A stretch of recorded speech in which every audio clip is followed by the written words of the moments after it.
ईश्वर की प्यारी संतानों के रूप में मेरे निजात्मन, प्रश्न पूछा है श्रेष्ठ संस्कारों से। हमने अतीत के इतिहास में पिछले लगभग 5000 वर्षों से प्रश्न ही पूछे हैं और प्रश्नों का प्रजनन, प्रश्नों का विस्तार और विस्तार मनुष्य के लिए एक नई समस्या, एक रुग्णता, एक बेहोशी, एक मूर्छा पैदा करता है। प्रश्न पूछने से नहीं, किसी व्यक्ति को समाधान मिल जाता है। प्रश्न कब पूछा जाता है? जब अंदर प्यास हो, जब अंदर तड़फ हो और ऐसे किए गए प्रश्न का समाधान मिलता है।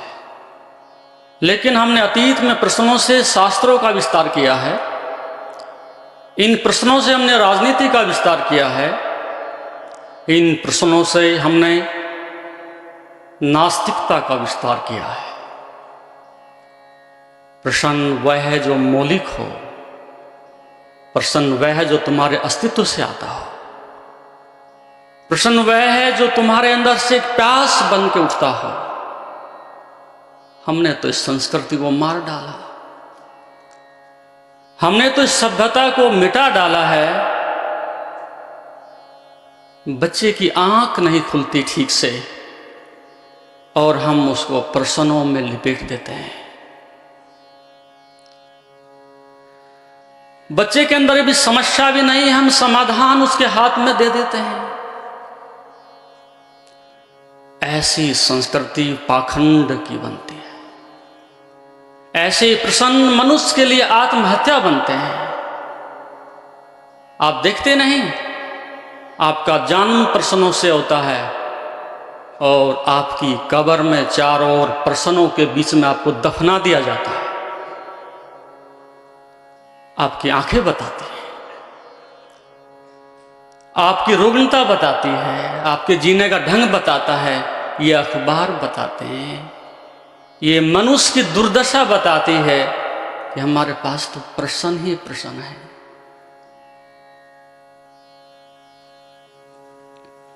तो पहली तो बात, इस आदत को हटाना होगा। ये बीमारी है, ये रुग्ण चित्त का लक्षण है। यदि कोई व्यक्ति बहुत अधिक पूछता हो तो उसको निश्चित रूप से किसी मानसिक चिकित्सक को दिखाना चाहिए। जानने वाले चित्त के लिए बहुत कम इशारे से भी समझ जाते हैं। संसार में 3 तरह के व्यक्ति होते हैं। एक, जिनको लाख जगाओ तो भी वो जगना नहीं चाहते, महामूढ़ हैं, और ऐसे व्यक्ति ही अधिकांश प्रश्न पूछते हैं। दूसरे, जिनको थोड़ा झकझोरो, थोड़ा सा प्रयास करो तो जागृति आ जाती है। और तीसरे, थोड़ा सा संकेत करो तो समझ जाते हैं। अतीत में हमने जो कुछ किया है उसके पीछे अंधविश्वास बहुत अधिक है। अंध परंपराएं हमने बहुत निर्मित की हैं और उसी के कारण आज मनुष्य के पास समाधान कहीं नहीं। चारों ओर जब भी उठते हैं संदेह उठता है, संकल्प होता है, विकल्प होता है, प्रश्न उठते हैं, लेकिन श्रद्धा कहां चली गई? हम केवल तर्क से जीते हैं, लेकिन हमारे हृदय के द्वार बिल्कुल बंद हैं। और यदि संस्कार की, संस्कृति की और महान संस्कृति की बात करनी है तो उसके लिए हृदय चाहिए, उसके लिए संवेदनशीलता चाहिए, उसके लिए बुद्धि नहीं प्रतिभा चाहिए, और उससे बड़ी कहीं प्रज्ञा चाहिए। और यदि इस प्रकार के आपके जीवन में प्रतिभा के फूल खिल सकें, प्रज्ञा के फूल खिल सकें, तो समाधान मिल जाएगा। हाँ, साइंटिस्ट को समाधान मिला है, वो शिखर पर पहुंचा है। अतीत के 200 वर्षों में साइंटिस्ट ने काम किया और वो अंतिम इलेक्ट्रॉन, प्रोटॉन, न्यूट्रॉन को तोड़ता हुआ शिखर पर पहुंचा है। और हम 5000 वर्षों में क्या कर रहे हैं? वो तेली का बैल रोज रोज वहीं घूमता है, उसको कभी मंजिल नहीं मिलती। बहुत दुर्भाग्यपूर्ण है। हम इतने मंदिर बनाए जा रहे हैं, गुरुद्वारे बनाए जा रहे हैं, संस्थान बनाए जा रहे हैं, लेकिन मानवता का देखते देखते नीचे अधपतन हो रहा है। सब कुछ नीचे की ओर गिरता जा रहा है। उसका व्यक्तित्व, उसका प्रेम, उसकी श्रद्धा ठीक उसके विपरीत हो रहा है। तो क्या कभी इस बात पर संदेह नहीं आता कि हम ये संस्कार बना रहे हैं, ये संस्कृति बना रहे हैं, ये धर्म के हम शिखर की ओर जा रहे हैं? नहीं, हमें संदेह नहीं आता इसके ऊपर, क्योंकि प्रश्नों ने पहले ही हमें जला डाला है, पहले ही समाप्त कर डाला है। वैज्ञानिक दृष्टिकोण ईमानदार था तो उसने जो करना था वो किया, लेकिन हम लोगों के पास इतना साहस नहीं है। हम नहीं जानते तो कोई व्यक्ति ये कहने को राजी नहीं, ये कहने का साहस करने के लिए तैयार नहीं कि आई डोंट नो, मैं नहीं जानता हूं। झूठे प्रश्नों से झूठी संस्कृति पैदा होती है, झूठे प्रश्नों से पाखंड पैदा होता है, और चारों ओर झूठे प्रश्नों से ही ये संसार भरा पड़ा है। और हम रोज बाजार में जाते हैं और झूठ खरीद करके ले आते हैं। झूठ के अलावा हमारे जीवन में चारों ओर कुछ दिखाई नहीं पड़ता। एक झूठ दूसरे झूठ तक बढ़ता चला जाता है। तो कई बातें समझ लेनी जैसी है। एक तो ये कि यदि हम इतने ईमानदार हो सके, जो हमारी प्यास हो उसको हम पूछने के लिए ईमानदार हो सके कि वस्तुतः मेरी समस्या है, तो आपके जीवन से अंधकार हट सकता है। पूछने के लिए इसलिए पूछते हैं कि दूसरा कुछ जानता है कि नहीं जानता है।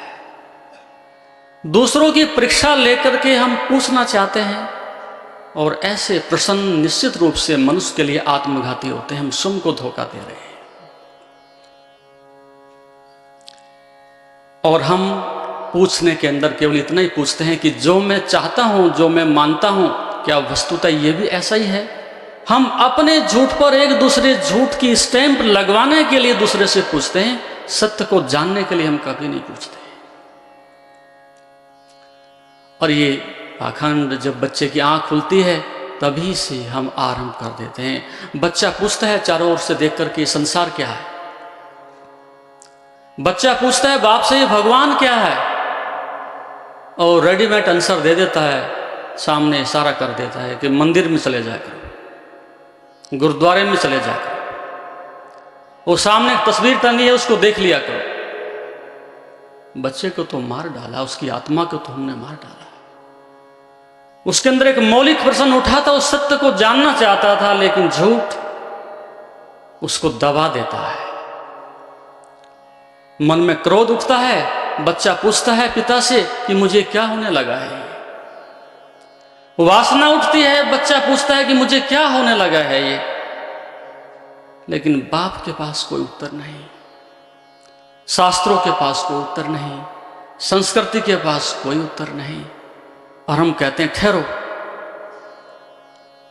प्रतीक्षा करो, और प्रतीक्षा करते करते वो जीवन समाप्त हो जाता है।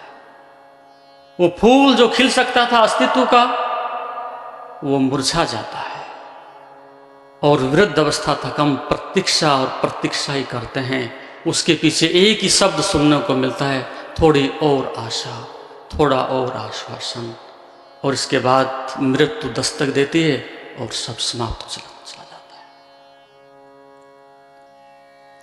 श्रेष्ठ संस्कृति वह हो सकती है श्रेष्ठ संस्कार वहाँ निर्मित हो सकते हैं जहाँ इस प्रकार का एक दृष्टिकोण हो, एक वैज्ञानिक दृष्टिकोण हो। इसलिए मेरा कहने का भाव ये है, आत्मा से बड़ी संस्कार, आत्मा से ज़्यादा अधिक उन्नत, आत्मा से अधिक प्रकाशमान संसार में कुछ भी नहीं। संस्कार लाने की बात नहीं, केवल बीच में जो अवरोधक आ गए हैं, जो बैरियर्स लग गए हैं, जो झूठ की हमने छाया इकट्ठी कर ली है, उस सब को हटाने के लिए केवल साधना की जरूरत है, एक वैज्ञानिक दृष्टिकोण की जरूरत है। सत्य तो तुम पहले से ही हो, सत्य को तुम कहीं से ला ना सकोगे। प्रकाश तुम स्वयं हो, कहीं से कुछ ला ना सकोगे। लेकिन बीच में जो झूठे प्रश्न आ गए हैं, जो भ्रांतियां आ गई हैं, जो व्यर्थ की परंपराएं आ गई हैं, जो आपके सत्य के बीच में आकर के एक बाधा डालती हैं, उस सब को अनावृत करने के लिए हमें एक विज्ञान चाहिए। और पदार्थ को केंद्रित करके, पदार्थ की ऊर्जा को केंद्रित करके, जैसे वैज्ञानिक ने उस शोध को अंतरिक्ष तक पहुंचाया है, ठीक उसी प्रकार से अपनी बिखरी हुई ऊर्जा को केंद्रित करके हम उस अस्तित्व के, इस आत्मा के शिखर तक पहुंच सकते हैं। धीरे धीरे हमारी जितनी ऊर्जा सारी बिखरती चली गई है, और जन्म से लेकर के जब हम आते हैं, आंख जब हमारी खुलती है, तो हम एक भरे हुए घड़े की भांति होते हैं, लबालब ऊर्जा होती है। जन्म हमारा ध्यान के साथ होता है, जन्म हमारा सत्य के साथ होता है, और अंतिम अवस्था में जब हम होते हैं, तो ठीक हम एक मूर्छा में और बेहोशी में होते हैं। तो जैसे संसार में हमारी आंख खुलती है, उस समय स्वाभाविक रूप से हम ध्यानपूर्ण होते हैं। एक बच्चे से अधिक संस्कारित संसार में कौन हो सकता है? उसकी आंखों में कितना प्रेम बरसता है कि आप नहीं देखते हो? उसके जीवन में कितनी सरलता होती है, सादगी होती है कि आपको दिखाई नहीं पड़ती। उसके हृदय में कितनी पावन श्रद्धा होती है, वो क्या दिखाई नहीं पड़ती। अहंकार उसके जीवन में कहीं झलकता नहीं, क्या वो दिखाई नहीं पड़ता। इससे अधिक श्रेष्ठ संस्कार कौन शास्त्र दे सकता है, कौन मंदिर दे सकता है? लेकिन हम देखते देखते उनके संस्कारों की हत्या कर देते हैं, देखते देखते उसके पवित्र हृदय को विदीर्ण कर देते हैं, और उसके अंदर हम अपनी मूढ़ता को, पागलपन को, बेहोशी को उड़ेलते चले जाते हैं। तो जब हमारी आंख खुलती है, वहीं से हमारे जीवन के साथ जहर खोल दिया जाता है। तो कई बातें वैज्ञानिक दृष्टिकोण से समझने की कोशिश करें, क्योंकि जब तक ये धर्म विज्ञान नहीं बन जाता, जैसा कि साइंटिस्ट ने कर दिखाया है, जब तक ये आचरण में नहीं ढलता, जब तक ये प्रैक्टिकल में नहीं आ जाता, उतने से पहले उन संस्कारों की हम बात करेंगे, लेकिन सब हवाई फायर होगी। आकाश में कुछ होता होगा, लेकिन जमीन पर कुछ नहीं होगा। सब्सक्राइब करें हमारे YouTube चैनल योग तीर्थ को, और बेल आइकॉन भी दबाएं, ताकि आगे आने वाली वीडियोस का नोटिफिकेशन आपको मिलते रहे। शास्त्रों में हम तोते की तरह से रटते रहेंगे, लेकिन हमारे जीवन में उसका कोई प्रकाश ना हो सकेगा। इसको, विज्ञान को अपने जीवन में, आचरण में लाने के लिए इस धर्म को एक आयाम देना होगा कि जैसे गैलीलियो, आइंस्टीन, डार्विन, न्यूटन अपनी लैब में ले जाकर के बता देते हैं कि पदार्थ क्या है। कोई विरोधाभास नहीं। विज्ञान के जगत में हम सब ऐसे हैं जैसे कि physics, chemistry, zoology, botany, Bharat में हो कि यूएसए में हो कि आपके इंग्लैंड में हो कि इटली में हो, कहीं भी हो, विज्ञान की दृष्टि से, साइंटिस्ट की दृष्टि से हमारा कोई विरोधाभास नहीं। हम सब वहां एक हैं। किसी मैथमेटिक्स की, किसी जूलॉजी से कोई लड़ाई नहीं। लेकिन ये दुख की बात है, आश्चर्य की बात है, धर्म के जगत में एक कदम पर लड़ाई है। किसी आइंस्टीन को, किसी गैलीलियो से लड़ता देखा? कभी न्यूटन को किसी डार्विन से झगड़ते देखा? और जिसको हम चेतना कहते हैं, जिसको हम धर्म कहते हैं, जिसको हम श्रेष्ठतम कहते हैं, उसकी नीति तो देखो, उसका स्वभाव तो देखो।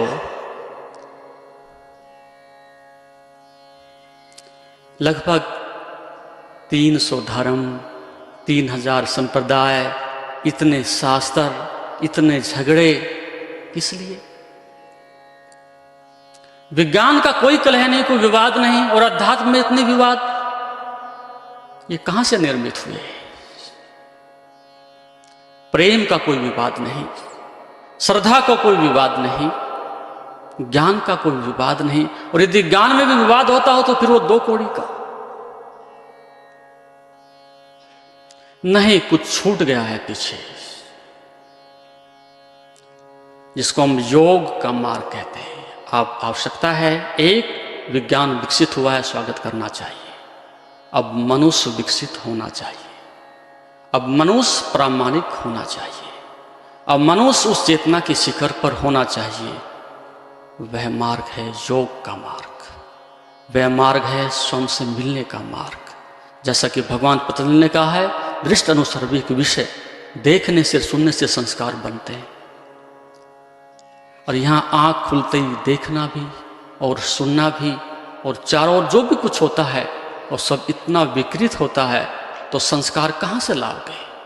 कौन सी खदान है संस्कारों की जहाँ से तुम बच्चों को दे सकोगे? ध्यान की खदान है वो, स्वयं को जानने की खदान है वो, जो आपको संस्कार दे सकती है, वो जीवन दे सकती है। समय समापन की ओर है।